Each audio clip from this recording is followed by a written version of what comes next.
Welcome to No Shame in the Home Game, the podcast that cares how your home feels, not looks. I am Lacey, your co-host who is currently being kicked by a being inside me. So I'm sorry if I get distracted because it is very distracting. Here with my co-host Sarah. Hi, Sarah. I was not expecting that. It caught me off guard. You got a really good chuckle out of me. I thought you were going to say something's kicking me like under the desk. And then when you said that, it really caught me off guard. No, I mean, I am pregnant. I want to be clear. Nobody's kicking me at the moment, but Okay. I sympathize with you being kicked from the inside. Well, today we have a Q&A episode. We're going to talk about essentially walls, which I know doesn't sound super exciting, but there were some questions about cleaning walls and baseboards. And I'm over here like, you clean baseboards? I don't know. But then I also had my own wall situation recently that I thought we could talk about and problem solve together as well. So, And I want to say right up top, this is one of those good, better, best situations. Well, everything is a good, better, best situation. I'm going to start off sharing some things about what you can do. And you might be listening going, this chick is crazy. And I in no way expect everyone out there to be doing this. I am merely showing you what can be done. And then we're going to right size it into what makes sense on a daily or weekly or monthly basis. And then you'll see what your options are. So if we go all the way to the best, I mean, first of all, why would you clean your walls? I'm sure people are like, how much free time do you have? So think way up high on your walls. Sometimes you get cobwebs up in the corner. So there is stuff that can gather. And then if you think about your wall going down, there could be dust that accumulates for sure, especially if you're in an area where there's any other material being dispersed, like the kitchen, right? If you have, like grease or yes, the walls will get a little sticky. They'll grab a little bit more of dirt and dust. In the bathroom, if there's any sort of hairspray or something, right? You're creating a situation where more stuff is going to grab onto the wall. And then my favorite, because I love before and afters, highly touched surfaces. So if you think about around light switches, I know this isn't a wall, but the door, like where you grab the door. And then if you think about the wall from about around 3 to 4 feet, where hands sometimes are. So oils get picked up, splashes, all that. I mean, there's all those things that can happen. And if you have kids, which spoiler, we're going to talk about, we're going to talk about some other situations. And then if you go all the way down to your baseboards, most baseboards have some kind of ledge where dust is easily collecting. And again, this is not a what you should be doing. This is a what some people do. And then we'll go to reality. Are you with me so far, Lacey? Or are you just like bored out of your gourd? No, I am. I'm actually over here like thinking about like when we moved into our house, the people had lived here for a long time and they did a great job keeping up the house. Man, you don't realize how dirty a wall is until you paint it and you're like, whoa, that coat of paint changed a lot. So I do recognize it's definitely one of those like things that builds up over time that you don't notice until you have that big transformation. I've cleaned a lot of empty houses and for transitioning, for people moving out, people moving in. And yes, when you get a full bucket of diluted Murphy's oil soap and a rag and you start just washing the walls, holy moly, Batman. Yeah, there's some history that builds up there for sure that you don't realize. And for the most part, I just want to clarify too, I'm talking about painted walls. Wallpaper is a different beast. I would not recommend using anything that's wet. You could definitely dry dust wallpaper. If your wallpaper has texture to it, that's really going to hold on to some dust. And if you're somebody who has allergies, it really becomes a little bit more important to make sure that there's not dust and allergens living on your wall. But going back to what you could do. So always clean top to bottom. If you see some cobwebs, definitely get those. And I like to use the attachments on my vacuum cleaner. I think attachments are the most undervalued tool. So you can start from the top, gathering what you do see. And then even if you don't see anything, if you wanted to, you could either vacuum the wall with some kind of attachment. You could also use a microfiber mop head that's dry and go down and just grab all that dust if you wanted to. And then baseboards, if you to dust those, again, attachments. Don't be getting on your hands and knees. Nobody wants it. Unless you have a little kid who's super excited, which by the way, I've done this. I've been like, look at this. Do you want to find all the dust? And get them down there wiping the baseboards. But use your attachment. If you've got the one that's kind of like furry and kind of like a little brush, just run it along the side and get that dust. And then boom, pretty easy peasy.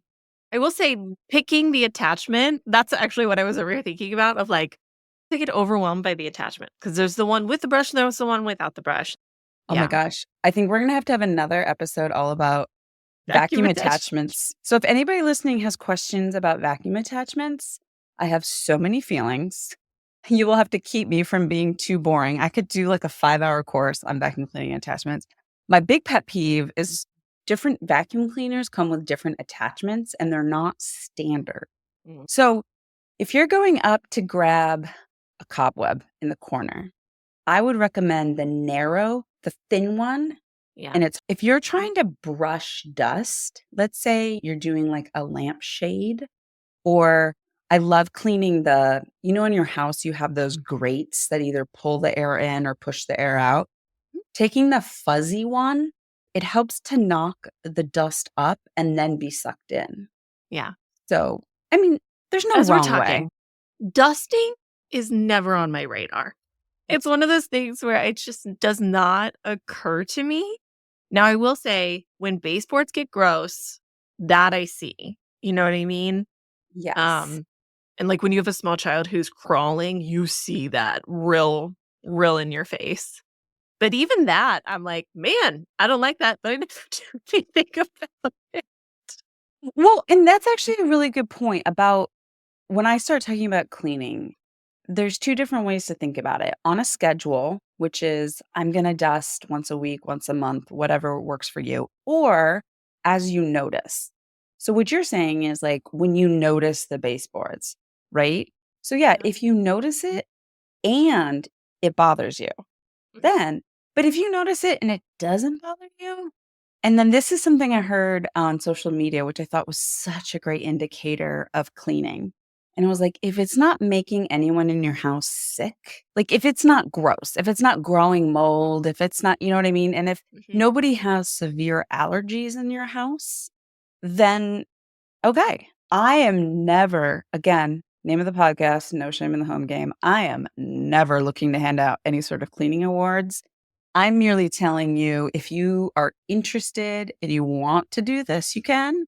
If you want to know what other people are doing, or if you notice something and you're like, I don't know how to best clean that because it's bothering you. So dusting, if you do the dust first, that's going to be good. And then go with a wet cleaner, and that's going to actually clean the wall and the baseboard. Side note, a lot of this, your level of success depends on what kind of paint is used on the wall. So I have a client, and it was one of those houses that were built in mass. So they used the least expensive paint, which is very flat. So cleaning those, the paint basically comes off. It's so dissolvable. I don't know what the right word is. It will just kind of come off. And then there's different grades. What is it? It's matte, semi-gloss. Semi-gloss, eggshell is one of them. I don't know. I get very overwhelmed when you have to pick one. Here's the thing. The shinier the paint, and I know we don't really use oil-based paints in houses anymore, but there are non-oil ones that basically look like oil-based paint. So the more shiny it is, the easier it is to clean. I will say I do see shinier in bathrooms and in kitchens, and so that makes sense because that is easier to clean. I painted when we moved into our house. My son was young, and I was at the hardware store getting paint. I was flummoxed. I was like, I don't know which one I want. And he said, do you have animals or kids at home? I was like, both. And he's okay, go for the middle of the road then. He's like, you want to be able to wipe these easily.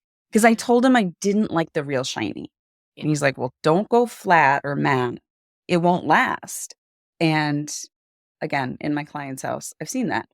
So the easier it is to clean if it's shiny, but you can still do it even if it's matte. It just might not get as clean. And again, you could just look for the spots. Like if you see where it's a little bit grimier, then just do that. You don't have to do the whole wall. You don't have to do anything. So you said wet towel, or I mean, I'm assuming just water, do something, right? What about like cleaner? I also get overwhelmed by cleaners. Yes. I know it goes hand in hand. It's one of those things where it's hard to stay in the lane of just walls and baseboards because then you branch off into cleaners, which I think we'll have a whole nother episode about cleaners. Mm. So good, better, or best. Yeah. If water is what you have available, try that. If you use a little bit of either a multi-purpose cleaner or if you dilute something like either Dawn dish soap or Murphy's oil is a great multi-purpose, but you need to dilute it. Those will actually help break down the dirt. Water is just going to pick up whatever's super easy. But if you use a multi-purpose cleaner, and you don't have to get anything expensive, and like I said, you could just dilute, you could put a tiny squirt of Dawn in a bucket, fill it up with warm water. The warm is going to help the dirt dissolve. And then wipe. And then when you notice your rag is dirty, rinse it out, get it clean, and then wipe again. And then that's really great on the baseboards too. If you notice, scuffs and dirt, it'll help grab some of that yuck a little bit better. That is a little hands and knees. Yeah. So, but another option, if you don't want to go hands and knees, if you did have some sort of microfiber mop, you could also spray the wall with a multi-purpose cleaner and then just scrub the wall with the mop. No bending. But again, whatever you want to do. If it's not bothering you. But if you are in a rental and you know they're going to be stickler about getting the deposit back, something you want to do before you move out. If you're moving into a new space and you want it to feel like yours, this is a good deep clean to do. Or like I said, just spot clean. I repurposed a spray bottle, but you can buy spray bottles at the hardware store. And I keep a bottle of diluted Murphy's oil because it is such a great spot cleaner. Very exciting news. You can now sponsor joy. You can put more joy out into the world.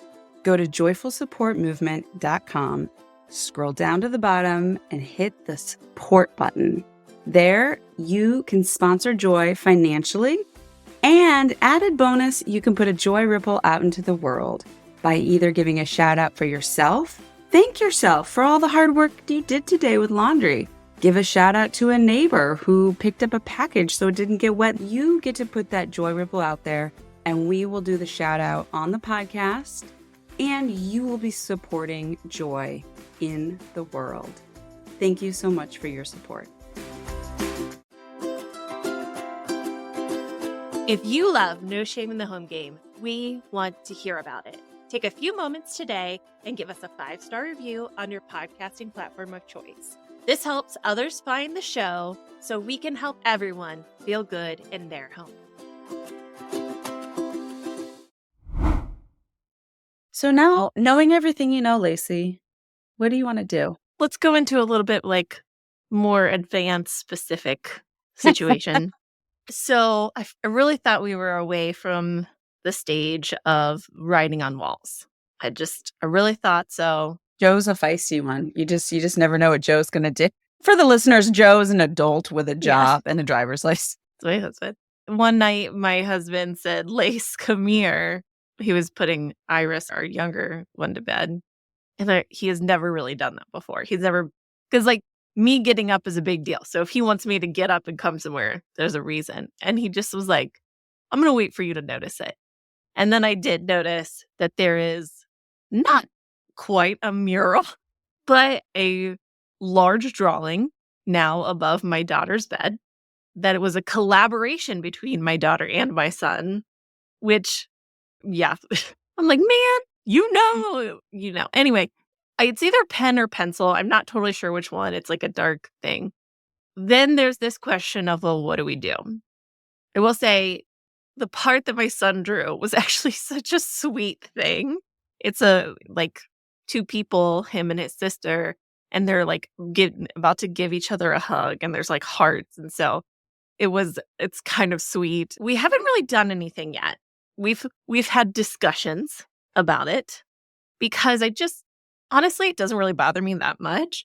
But I also know that I have to act in accordance to what I would like to see in the future, which is not this, because I just don't want to deal with it. And so we made sure that they both knew, not okay. I had a much deeper conversation with my son of like, dude, I know you know better. And so, but I do think what we're going to do is we're going to get rid of some of it, but keep some of it. And we're going to put washi tape around it so it's like a frame because it is sweet. It is right above her bed. And it is very indicative of they have a very sweet, loving relationship. They also like terrorize each other. So, I mean, but they do. There is no ambivalence between my children. They either are so super affectionate or they're actively fighting. There is no in between. So, and we actually found a spots places. So girlfriend must have gotten a pen or a pencil without us knowing, and then just kind of did her own thing. There's one on a different wall in her room. There's one in the family room, and I was just looking at my husband, and I was like, how did she do that? We're all in this room together all the time. It's so confusing. So I know people love magic erasers for this particular situation. I'm pretty sure we might be able to just get away with water. But when it comes to magic erasers, what are your thoughts there? What makes that special? I don't know. Right, and somebody commented because I was asking people about their cleaning questions, and somebody said, "I heard magic erasers are great for the wall, but now that I've used it, it looks polished." And so again, this goes back to what kind of paint you have on your wall. Because remember, the paints we use nowadays are water soluble. So depending on how much you're rubbing, that's going to start to break down the paint. So if it has that shell, you're a little bit safer. Magic erasers are basically an abrasive, and you have to get them wet. Yeah. So think about when you use as an abrasive Comet or Barkeeper's Friend, that is a powder, or even sometimes use baking soda. Those are all abrasives. Imagine the magic eraser is like that, but in a bar form. So when you get it wet and then you go on the wall, it's almost like you're using very, very, very fine sandpaper, if that makes sense. That does make sense. Going back to what kind of paint you have. And you never want to scrub too hard because you will make that polished surface. And some paint you can get away with it and you won't see it. Some paints you're going to use that magic eraser and you're going to notice it's a lot fainter because you've actually removed a layer of paint along with the drawing. That's why I go back to the Murphy's oil soap. Because yes, you're using water, but if you use a rag, it's not as abrasive. Yeah. Like you're still loosening it. And if it's pencil, you're going to get away really easily. If it's pen, I know. I think as we're talking about it, I'm like, okay, this is what I'm going to do. And I think I'm going to try just some Dawn soap diluted in water because I know we have plenty of that and see what it looks like. So I'm going to got my washi tape right here. will you please post a picture when Yes, you're I all will. done? I I will. want to see this. I was going to do a before and after. And so I'm going to put a frame around the washi tape, and then I'll go around with the Dawn. And I'm going to use paper towel because I don't really have any rags. So that's going to be my plan of attack. We'll see how it goes. Wait a second. Hot take. You don't Yeah. have any cleaning rags? Not that I can think of. Tell me more. Mostly just paper towels. How interesting. We use a lot of Clorox wipes as well. Okay. So like in the bathroom video that you did recently, Mhm. I would just be taking a Clorox wipe to do the first one, and then I would go back over it with paper towel. That would be my version of that. Yeah, we mostly use paper towels and Clorox wipes.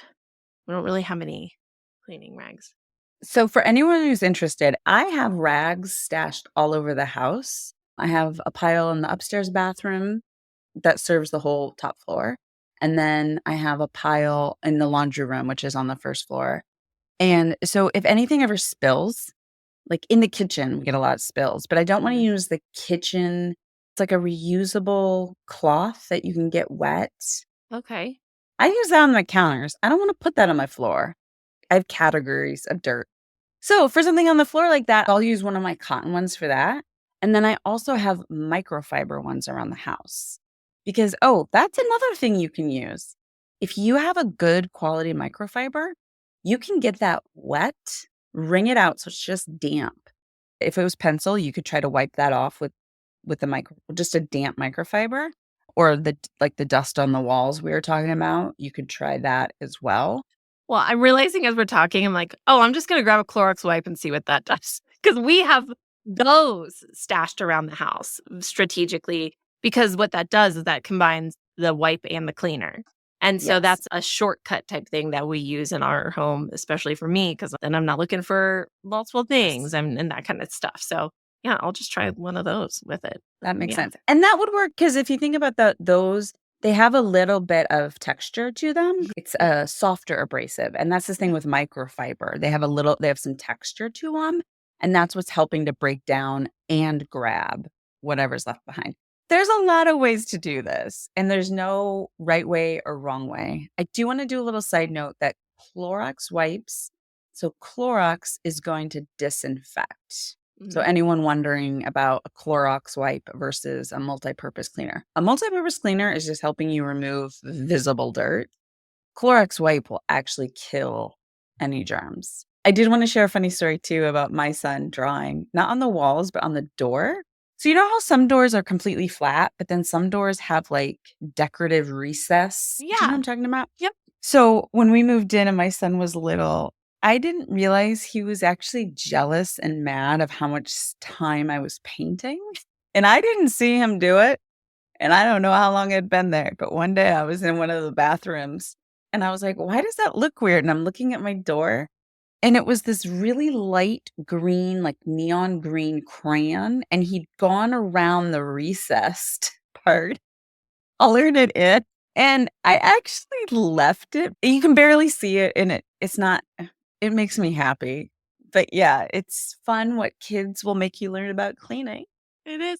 I will say too, one of the things that I told my son, and I genuinely believe this, I'm like, bud, because you put that on the wall, that's the only place it can be now. So that's one of the reasons why I would prefer you Yeah. put things on paper, because then we can move that around and we can hang it up places and that kind of stuff. And so what we did end up doing, and this was Joe's idea, and I thought it was brilliant, to scratch that itch, we got some of those big post-it note like pad things, and he will put one on the wall and be like, "You can color on this on the wall." And so that was a nice compromise. And again, it's one of those things where I'm not really mad about it. It doesn't look great, but also it doesn't look awful. So whatever.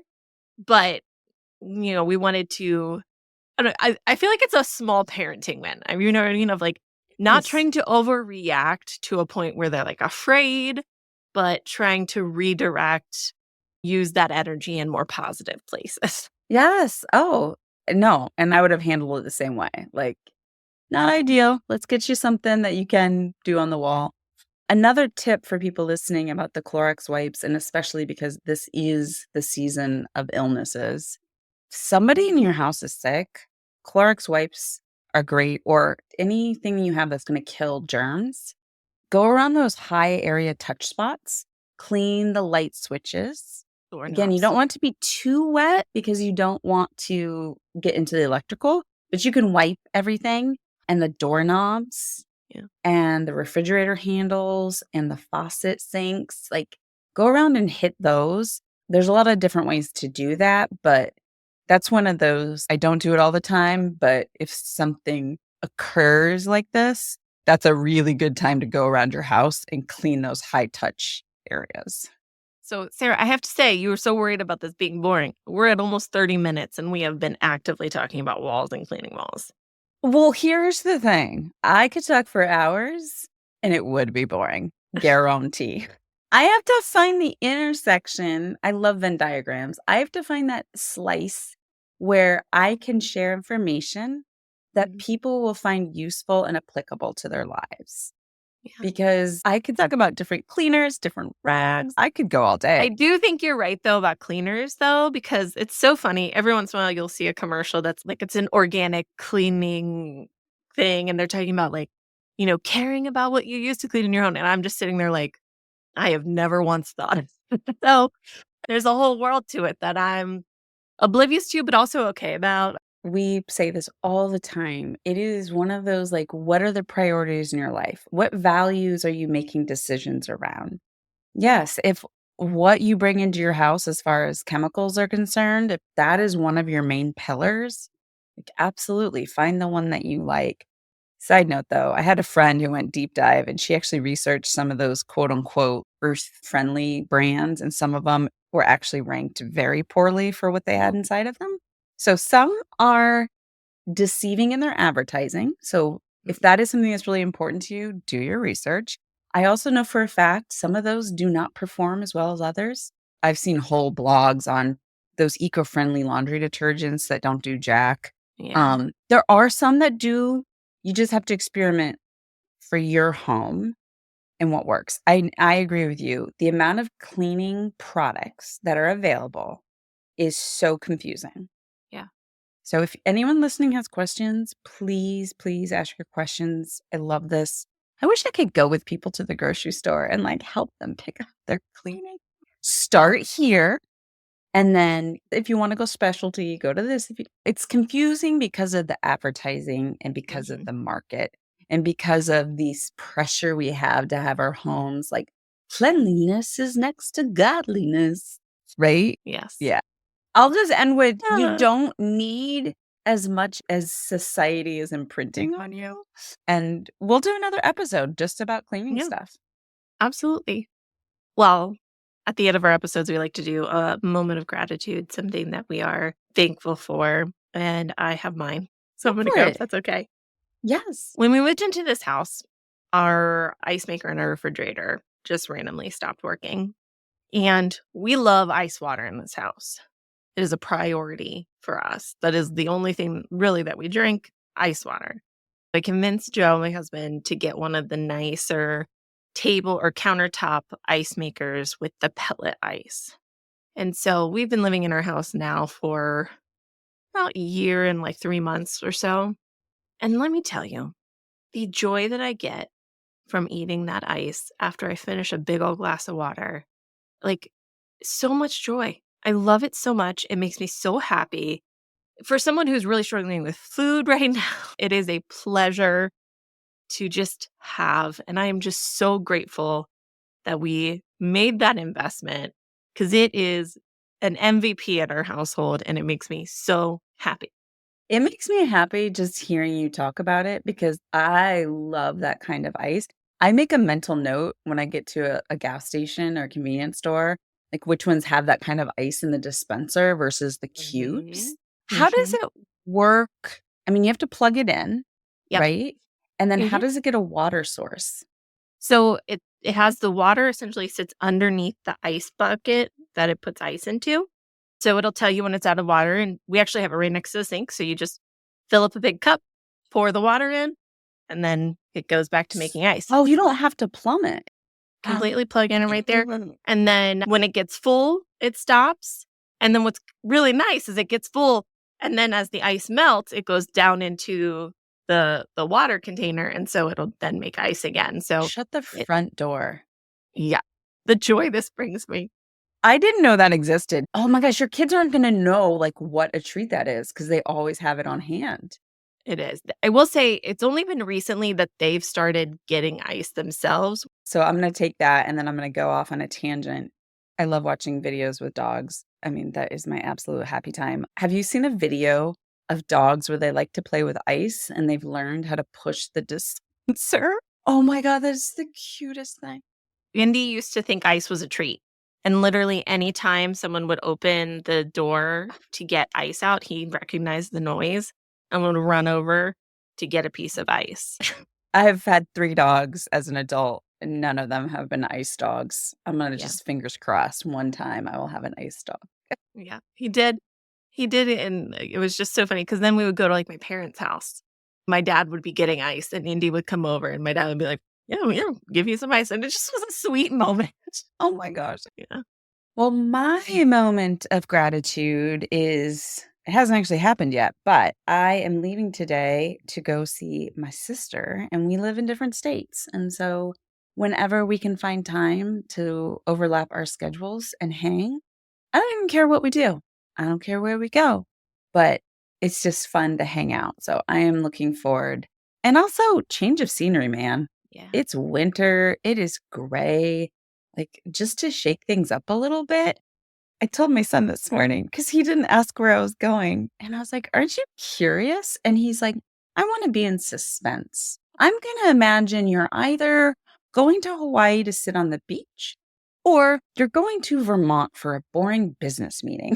Those Dreams, are my man. two very, and for how long I'm going to be gone, I wouldn't even make it to Hawaii and back. So I was like, okay, you sit there and hold both realities true at the same time, and you'll be in suspense. I love that. I want to be in suspense. That's the opposite of me. I want to know everything right now. So I respect that restraint. I know. I was like, I can't imagine hearing a family member saying they were going on a trip and not asking them. I know everyone's brains works differently. And Yeah. I guess listeners, imagine me either in Hawaii on a beach or in Vermont at a boring business meeting. Yeah.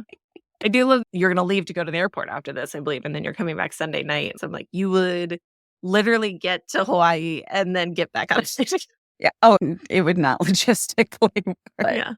But all right. Yeah. Well, thank you for teaching us about walls and cleaning walls, Sarah. It is my deepest passionate pleasure. So thank you for listening. Absolutely. Thanks for listening to No Shame in the Home Game. We hope you can take a little nugget to use in your own home.